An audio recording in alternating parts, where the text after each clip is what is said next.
All right. Hey everyone.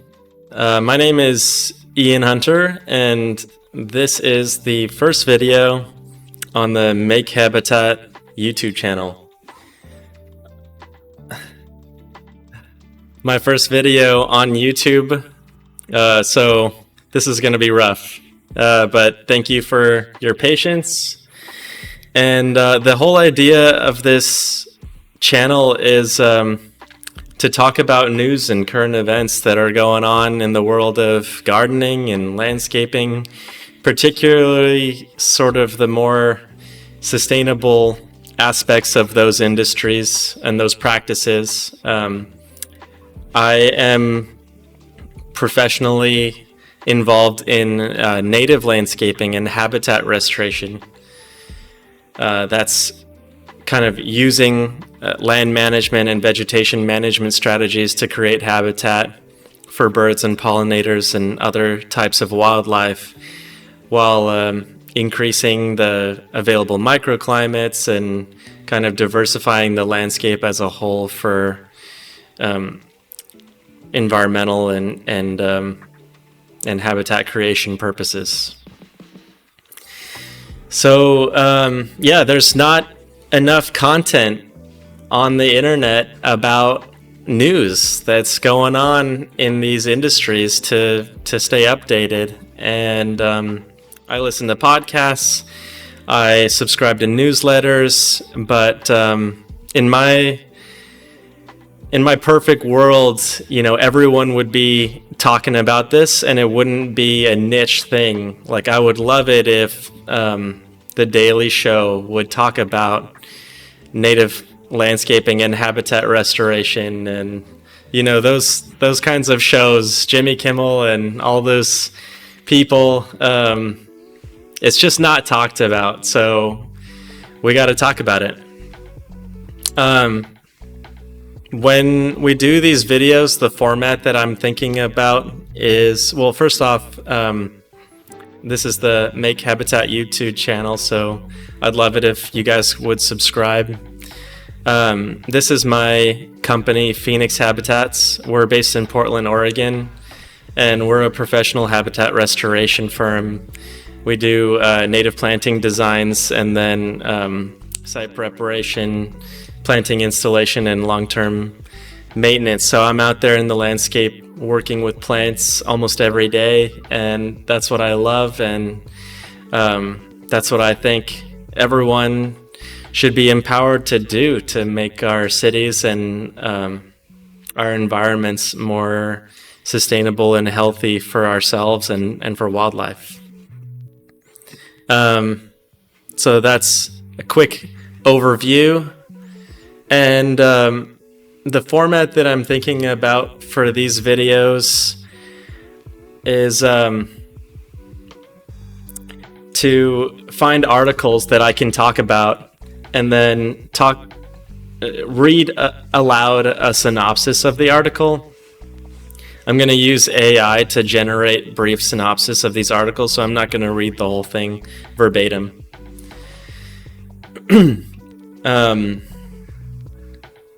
And then while I'm reading the article, or after I'm reading the article, I might go to a second screen that looks like this and just talk about my opinions a little bit more back and forth on the topic.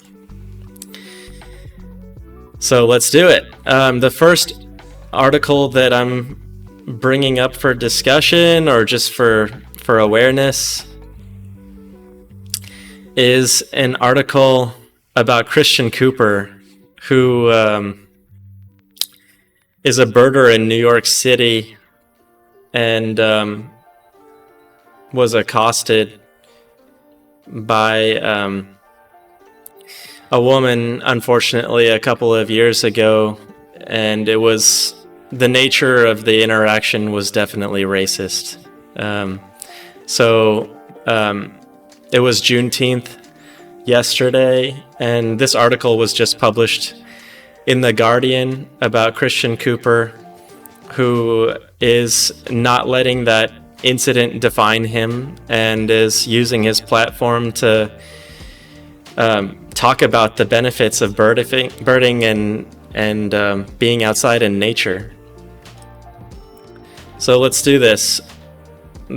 The article synopsis for this is that Christian Cooper is a birdwatcher and a writer. His new book, Better Living Through Birding, tells his story of growing up Black in America and finding joy in nature. It also addresses the moment that made him famous, when a white woman called the police on him in Central Park after he asked her to leash her dog. The incident happened on the 25th of May, 2020, the same day that George Floyd was killed by a police officer in Minneapolis. Cooper filmed the encounter and posted it online, where it went viral with more than 45 million views. The woman, Amy Cooper, no relation, just the same last name, lost her job and faced criminal charges for making a false report. Christian Cooper decided not to prosecute, a choice that sparked controversy among some Black people. He explains that he wanted to show mercy and compassion and that he did not think she had the power to harm him. He says he was more concerned about the systemic racism that plagues the country than one individual's actions. Cooper's been birdwatching in Central Park for more than 30 years, and he says it's a way of connecting with nature and escaping the stress of urban life. He also hopes to inspire more Black people to take up birding and enjoy the outdoors. And he says that he does not let the incident define him or his passion for birds. When he visits the spot where it happened, he does not think about Amy Cooper or the police. He thinks about a rare bird he saw once, a mourning warbler, in that location. He says, that's what I remember and that's what I celebrate. So, I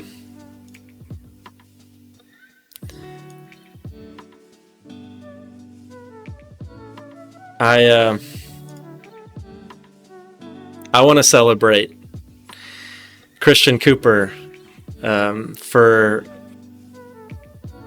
that spirit.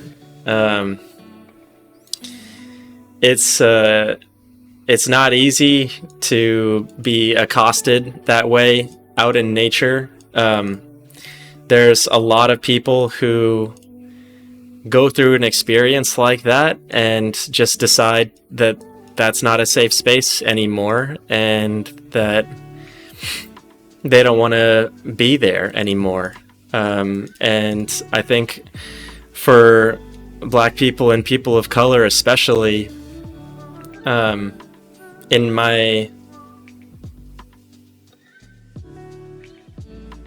my sort of outside knowledge of just being an ally and listening to those stories, as a white person, I think that it creates an unequal setting in natural areas where some people don't feel welcome and others do. And I want to celebrate Christian Cooper for his response to this whole incident and experience of racism, and still being able to create a narrative that is constantly inviting him to be out there and doing what he loves.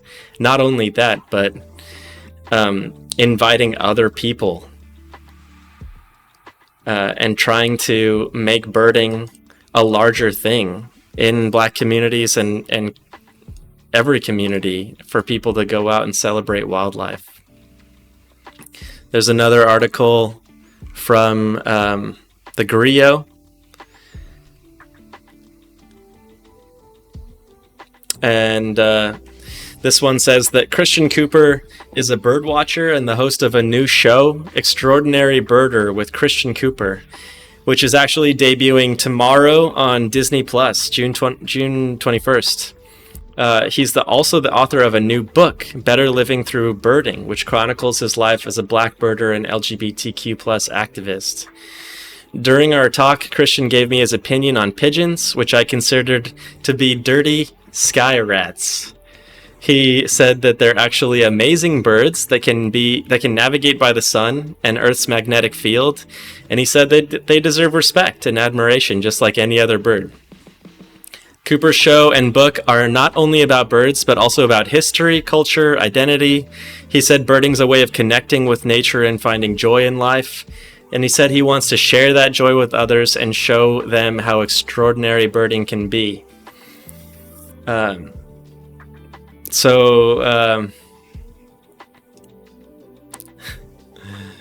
you go. He's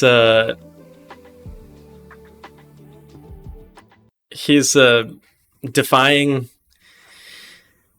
stereotypes even with birds. Yeah, I think that's just like such a brilliant message to use birds that way. Talking to someone about their sort of like, quote unquote, racist assumptions of a specific type of bird, and then him saying that, these are amazing birds. And so we need to like, listen to Christian and be way more accepting about nature and inviting to these natural areas and appreciative of all the different types of wildlife that are in these spaces. So again, a really special insight into his character. I wanted to end this first video by just giving a quick shout out to a local organization that's here in Portland, Oregon called Love is King. This is a really special organization. They're doing work to bring youth out into natural spaces on these incredible journeys. They bring a group of BIPOC youth out into remote areas. Like a lot of times they go up to Alaska and they have these incredible experiences up in nature. And the message from them is that no one should feel unsafe being out in nature. That nature has so many healing and therapeutic benefits, and that it should be accessible and open to anyone. And beyond that, they're actually trying to make BIPOC voices part of the decision-making voices that are at the table regarding land management. So their mission statement here is to provide an opportunity for BIPOC leaders to step into the realm of public land and freshwater conservation efforts and disrupt the historical system that allowed BIPOC voices to not be invited to government spaces where the decisions are made about land and wildlife and indigenous conservation policies. So just a shout out to a local organization here where I live, and I love this organization. I've supported them financially, buying merchandise, and will continue to do so, and we'll continue our work to make natural spaces more vibrant, more healthy for everyone to access them and enjoy them, and for future generations, really. So that is the first little video podcast here, and I hope to be back pretty regularly with more updates on different stories. There's all kinds of things happening in the world right now. There's policies coming out. There's projects that are getting done, community projects, state projects, all kinds of things, and it would be great to bring those stories to life. There's celebrities that are planting native plants. A lot of crossover here, so we'll be back soon, and feel free to subscribe and support us, and be a part of this journey, and hopefully get out and make habitat yourself. All right, thanks everyone. See you next time.